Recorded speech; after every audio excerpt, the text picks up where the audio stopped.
So, as you can see, my tiers are didn't play, awful, meh. Those two are pretty self-explanatory. Awful was just terrible games. Meh is,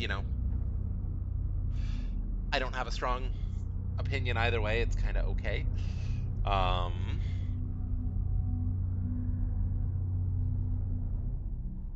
Good means, generally I liked it. I wouldn't say it's, super good, but generally I liked it. The great but category is going to be my favorite because that's where I'm going to put series that, I like a lot, but there's something wrong with them. There's something they got problems, but they're still fun. And then there's just the general great category. And then there's the amazing category.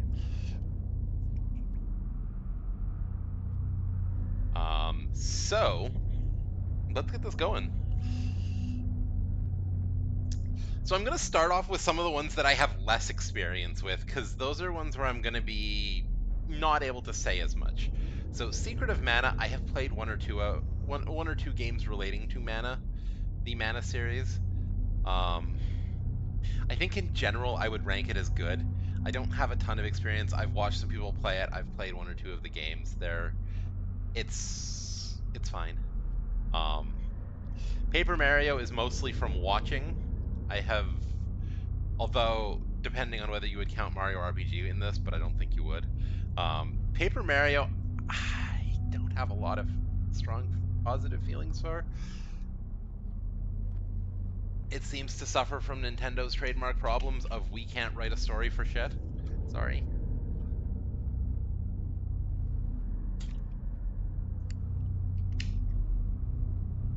The gameplay seems okay, but I just don't. I don't care about Mario characters. They're there to be. They're there for me to have fun jumping on things. So it's hard to write a story that makes me care about them. Um, Monster Rancher's going in that meh category too. I have a fair bit of nostalgia for it because I played it when I was young, but I don't think it holds up, and I don't think it's super great. Um, Etrian Odyssey is going in the awful category for me. I do not like that type of dungeon crawler game, so don't like it. What can I say? Mega Man Battle Network is going in the good category. I am excited to play those games. I have watched them. They look like a ton of fun. So I'm gonna put them in the good category. I think Mega Man probably has the same problem as Mario where the franchise just doesn't have characters that you care about, so it's hard to write a story for them. But I feel like Mega Man has the Battle Network games seem to have kind of found a way around that, and Mega Man himself is a strong enough character for me to care about. Lufia goes in the great butt category. I have so many fond memories of Lufia as a kid. Those games were so much fun, but holy shit, do they have bad telegraphing of what they want you to do. Those games were written in an era where longevity in games was built by making the objectives as obscure as fucking possible so that nobody could ever figure them out. I still have nightmares about that stupid crushed red gem from the Elf Tower.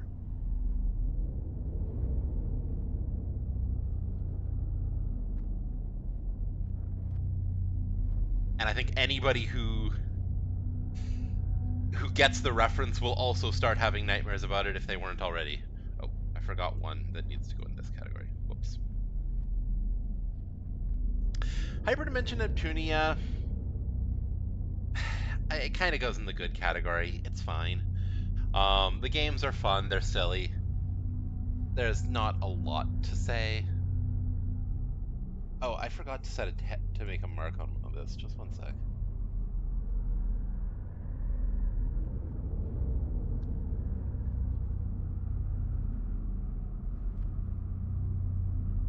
Is that not a thing that exists? Oh, there it is.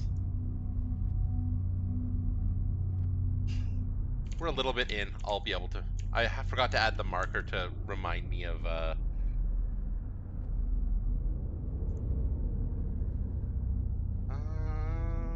Suikoden's another one I think I'm going to put in the great. I'm going to put this in the great butt category, not because I think there's anything wrong with it, but everything I've seen about it seems like it's great, but I just haven't seen quite enough for me to be confident in putting in just the great category.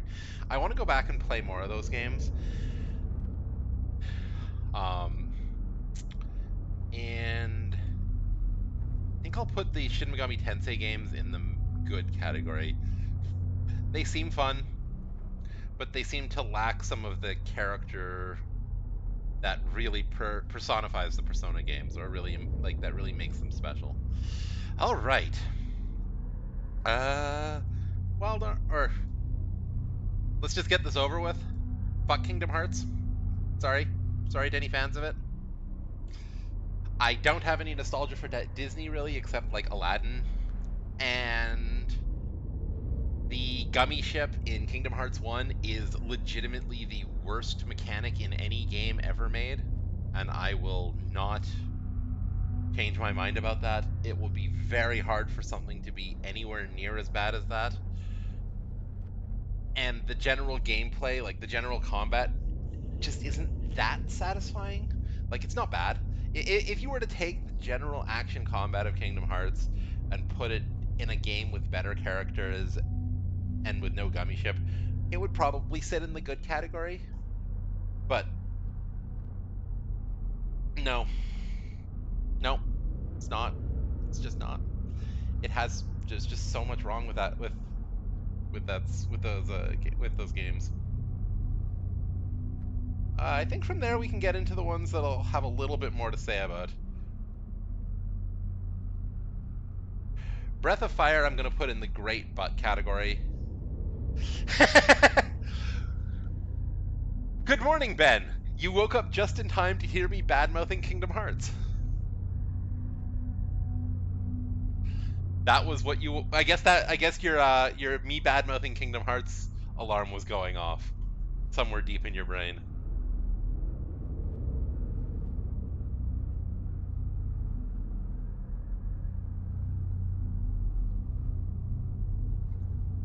Okay, so back to Breath of Fire. Breath of Fire goes in the great butt category. The great butt category, I loved Breath of Fire 1. I loved Breath of Fire 2. I loved Breath of Fire 3. Those games were massive parts of my childhood. I very much have so many fond memories of like so many elements of it. But somewhere after 3, I don't remember if it was 4 or 5. I just don't. I remember I kind of lost touch with the games for a bit, and then I found one of them at a game rental store. Yes, game rental store. We're going way back in history. I found one of them at a rental store. So I rented it, and I was like, cool, Breath of Fire. I remember liking those games. Then I went home and tried to play it.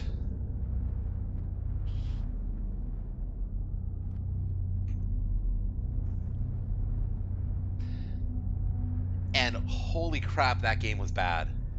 Like, I don't remember which one it was. I don't want to remember which one it was. One of the Breath of Fire games after 3, there was like a dramatic shift to its art style and a dramatic shift to its like gameplay, and it just felt off. And it was just not good. So it goes in the great butt category. It's great up until it's not.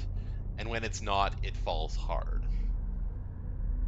Disgaea can also sit in that category. Disgaea has some of the best humor in games. Disgaea has some really, really unique mechanics that it uses to make the gameplay humorous. Like, it ties its sense of humor into the mechanics in a really clever way, in a way that makes it just fun to play. Like, it's just very, very fun to play.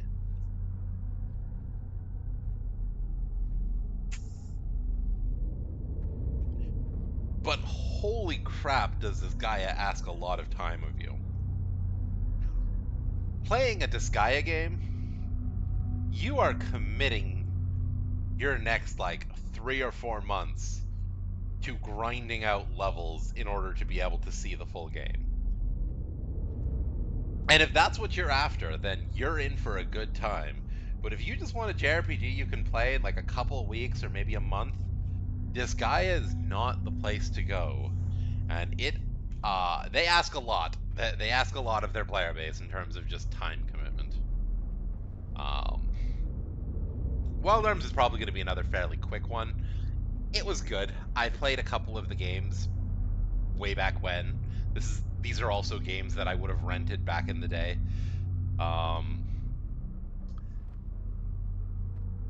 Yeah, they were good. They were fine. They were, pretty traditional JRPGs. I don't recall feeling anything like super special about them. They felt like they kind of just followed the beat that had been set by like Final Fantasy and just didn't do it quite as well. But they were fine.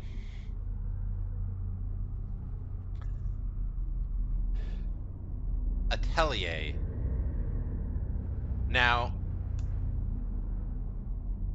Atelier has one thing that it does better than anything else, and that is crafting.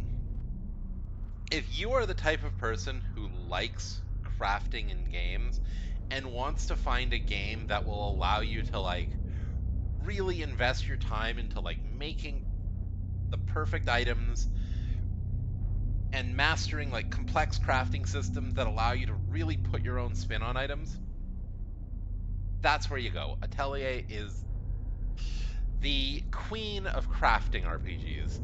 There's no other game that I've ever played that does it like them, and that is what their shining star is. The reason why I'm not putting them in the great butt category is there's nothing to say that's bad about the other parts. Their stories are generally fairly simple, but they're told well. The characters are decent. They're generally fairly heartwarming coming of age stories. In a lot of the cases, like the stories are fine, the characters are fine. The gameplay is generally pretty decent. It's not going to win any awards, but like there's nothing bad about these games. But if you took the crafting away, then they would be like just here. They would be just fine. Pay no attention to the craziness going on screen. I am a professional streamer and nothing is wrong right now. Anyways, but since they do have this absolutely spectacular crafting, and they just consistently put out relatively good games with this absolutely stellar crafting, they got to get the Great Hornet. They got to get the Great Spot. They're the first series to make it into that category, and happy to put them there.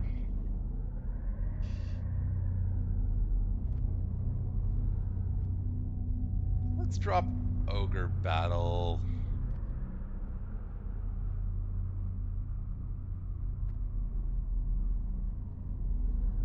I am really torn here. I think I'm just going to put it in the good category. Ogre Battle, I've played a couple of the games, and they're fairly competent strategy RPGs. I tend to love strategy RPGs, so it's tempting for me to be like, strategy RPG must go higher. But I think good is where they have to sit. I think good is where they deserve. The stories are decent, the gameplay is fine. Like there's not hugely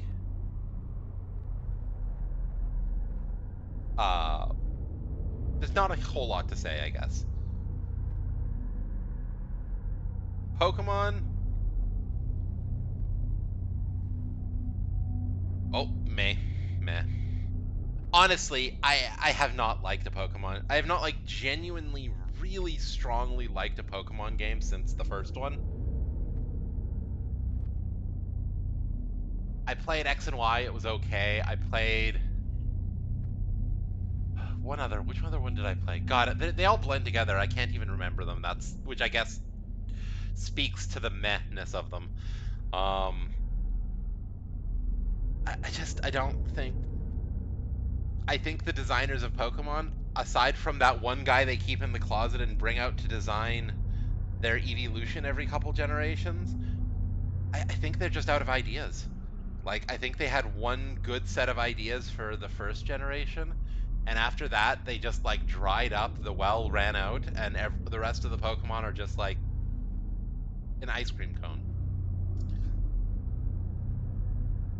And then there's just that one guy, he's every once in a while he breaks out of the closet and draws a really cool design, and they're like, okay, fine, we'll make another evolution. Back to the closet with you.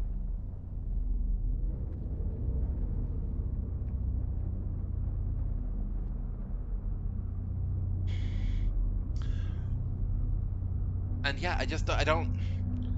Now, what I will say though is, as a spectator game for the purpose of like fan mods or rant or like alteration, Pokemon definitely deserves the spotlight up here. The Pokemon team themselves, they don't make anything special, but the formula they have, when mixed up, chopped up, and put back together by people who have a passion for doing it, it works really well. Like, it is a very moddable game, but it's still, the series is still just meh.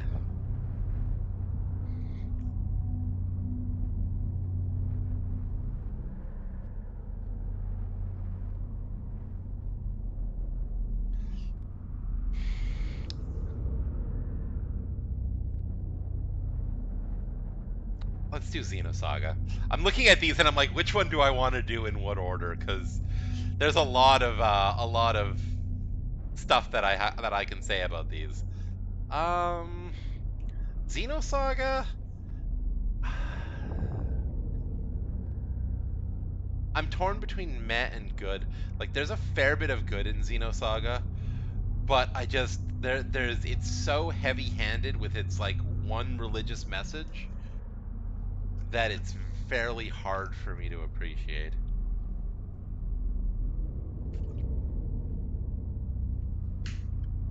I think I will still put it in the good category. I think it has earned that much. The music was really good. The actual core mechanics were good. There were some interesting characters. The visuals were really good for their era.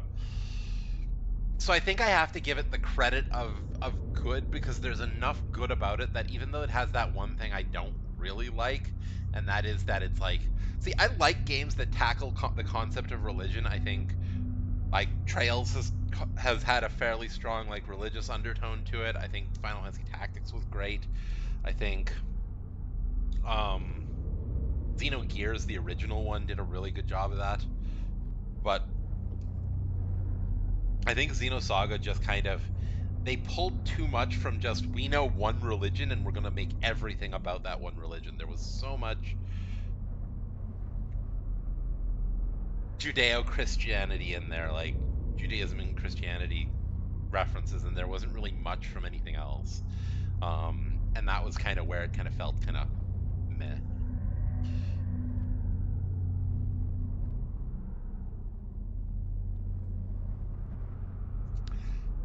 All right, now let's do the next series in that category, Xenoblade. Sorry to anyone who likes Xenoblade. Xenoblade Chronicles 2 is like one of the worst RPGs I have ever played. And Xenoblade Chronicles 1 was not was okay, but was not good enough to change my opinion of the series. Xenoblade Chronicles 1 would be like a good, like a competent RPG. Xenoblade Chronicles 2 would be like, I would have to invent a new tier for it because it's so bad. And I just don't think that I can put Xenoblade above awful on the basis of Xenoblade 1 being a competent game. Now, maybe when I eventually get around to playing Xenoblade 3, I'll be like, oh my god, this game was amazing. I don't see it. The progression of the series was clearly way downward, and I don't see Xenoblade 3 fixing that. Fire Emblem. So for Fire Emblem, it's a weird one for me. Fire Emblem Three Houses, I actually liked a fair bit. Fire Emblem Three Houses would probably be like on the upper end of good. It was a very, very solid game. It was not like amazing. It was not spectacular. It was not Game of the Year material, but it was a solid game. But every other Fire Emblem game I've played or seen is like terrible. So I'm thinking, similar to Xenoblade, I have to give it the awful treatment because, well, Three Houses was a good game. I don't think the other games have sold me enough to make me think the franchise has potential, as opposed to just the one game was a fluke.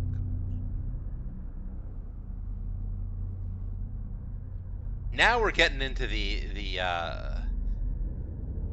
meat of this here. Let's drop Star Ocean. Star Ocean goes in the good category. Star Ocean 4 was great. Star Ocean 3 was frustrating. Star Ocean 5 was in the middle. So I think a good is a good place for it to sit. It's got some good company with like. Did I ever talk about Hyperdimension Neptunia, or did I just put it in there without saying anything? I think I did. It's got good company in like the general goods games that have like some swings up and down, like with Wild Arms and Hyperdimension Neptunia and Secret of Mana. It's in good company. It fits in the good category. Parasite Eve, I want to put up here, but it has to go in the great butt category. The franchise as a whole has so much potential.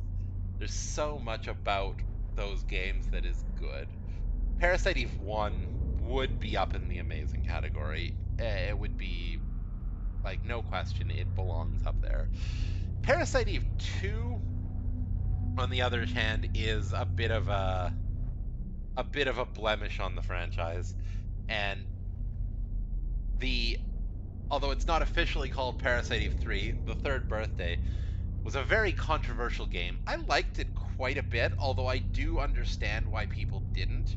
I thought it had some really cool ideas and just not the best execution. I think it would probably, like, I think if I were to put them, like, Parasite Eve 1 would be, like, way up in the amazing category. Parasite Eve 2 would probably be in the meh category. Parasite Eve 3 would probably be in the good category. So I'm gonna, because of just how good Parasite Eve 1 is and how much potential even 2 and The Third Birthday had, I'm gonna put it in the great butt category. I would love to put it higher though.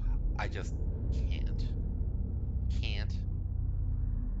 I'm a little sad looking at this list of franchises because there are some franchises, like I feel like there's franchises I've played games from fairly free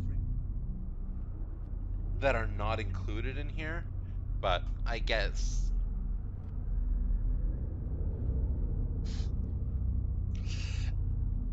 What do you mean by that, Ben?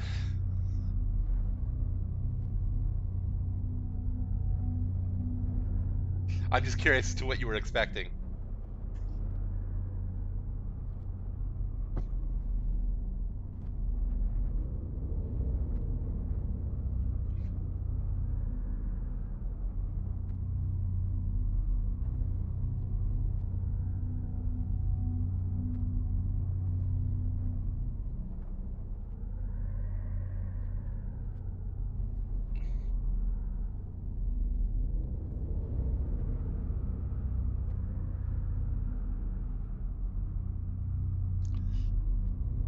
Let's do Dragon Quest next.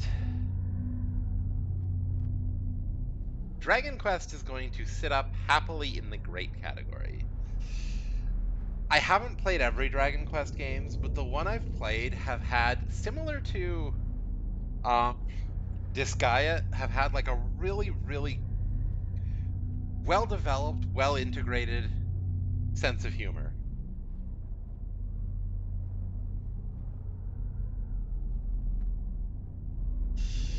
Suikoden, I would like to. I would like to actually go back and revisit. I've only played, like, I've watched bits of both.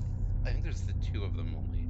I've watched bits of both of them, and I've played part of one, but I've never finished them. And everything I saw about them seemed great.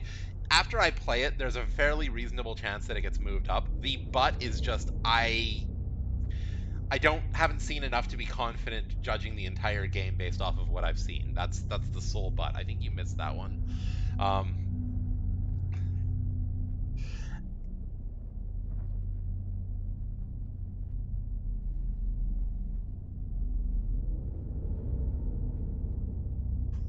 But yeah, back to Dragon Quest. Dragon Quest has a really good sense of humor. And Dragon Quest's gameplay is really fun. And Dragon Warrior was legitimately the first RPG I ever played, which was Dragon Quest 1 ported over but changed in name because I guess they thought people would be too stupid to realize it wasn't about a dragon going on a quest. Like, they thought people in North America were just that stupid, but I don't know. But yeah, I remember Dragon Warrior 1, I remember Dragon Warrior 2, I remember Dragon Warrior 3. I've played the most recent Dragon Quest games. Even like some of the spin-offs have really good humor on them, so like Dragon Quest is definitely a worthy contender for the great category. Tales of, I think, I've been kind of, while I've been doing this, I've been kind of fluctuating between great and great but. The but is just Zestiria sucked ass. But I don't think Zestiria was bad enough to make up for how good Berseria and Rise and Xillia 1 and 2 and even Graces were. I think if Zestiria didn't exist, Tales of would be a contender for the amazing category. And if Graces were a little bit better, like Graces is good, but not like Graces. I think Zestiria would be in the meh category, Graces would be in the good category, and the rest of them would be like up in between great and amazing. So like I think I have to give it a little bit down from amazing and leave it in great, but I don't think that those two are enough to justify knocking it into the great but category. There's just so many interesting things that the Tales series does that I have to give it credit for. Like their skits are hilarious, their character development is so good. I can't think of very many series that have made me cry as many times as Tales of has. I still think fondly back to like a number of scenes in Xillia 2 and some in Arise and even some in Graces and yeah, it's I think the ability to be funny and also still build these deep emotional connections is a real strength of the Tales games. Even if their combat can sometimes get a little button mashy, I don't mind that too much. Um, this one might surprise some people. Final Fantasy is not going in the higher categories. I'm actually kind of tempted to put it down in just the good category, but I think there's enough of Final Fantasy games, including Tactics and some of the spin-offs, and Final Fantasy 14 is just spectacular, that I have to give it at least the credit of being in the general great category. But at the same time, they have had some real misses, and they have had some real mediocre outputs. 12 was terrible, 2 was terrible, 3 was meh, from all I've heard and seen. Um, 7 is vastly overrated. 8 is overrated, I think, as well. I even think 10's probably a little overrated, although 10 is probably a little bit better than the others. But like 4, 6, 9, 13, 14, 16 is going that way as well, are all really, really good RPGs. So I think based off of its general strong structure and based off of its influence on the genre as a whole, I think it has to go up at least in the great category. But there's enough bad in its library that I can't go any higher than great but. Like just 12-2, and then if you can count like spin-offs, like 10-2 was good but not super great. Lightning Returns was fun but not super great. Dirge of Cerberus was an atrocity by all counts. And their mobile games are not super spectacular either. Although Final Fantasy Tactics, that's an amazing spin-off. But yeah, I think that's where Final Fantasy has to sit.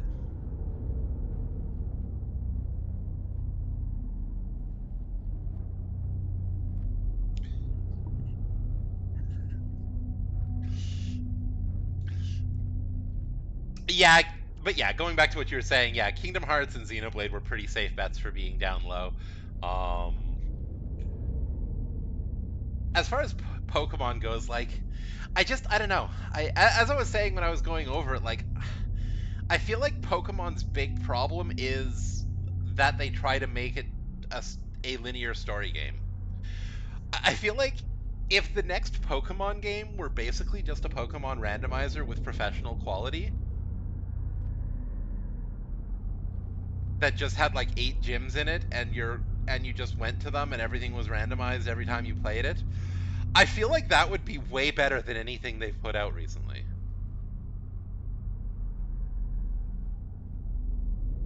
I feel like they try too hard to make it into an RPG, and it just like they don't do it well. They don't have good writing. They don't have any characters that are consistent between things, and it's just like it's weird. It's like the formula they've got is really good. Just they try to make it an RPG instead of just making it like a randomizer and letting people set their difficulty.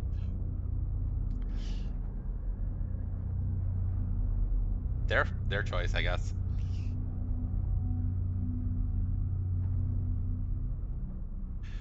So Ys, I was originally gonna put it in amazing, but I think I have to put it in the great category just because Ys origin, like Ys 1, I think over time Ys has become amazing. So if we were ranking just the most recent entries, Monstrum Nox, Lacrimosa of Dana, and such, I think those would all go in the amazing category, but even Memories of Celceta as well. But like Ys 1 was something else. It was one of the games of all time.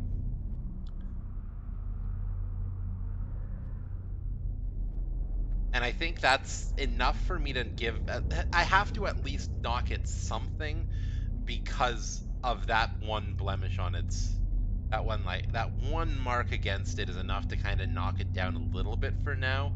If they keep on their general trajectory and like the next game is also top tier, and after that, like a few more greats and a few more amazing games, and it'll average out to amazing. But I think it's kind of hovering on the border of that.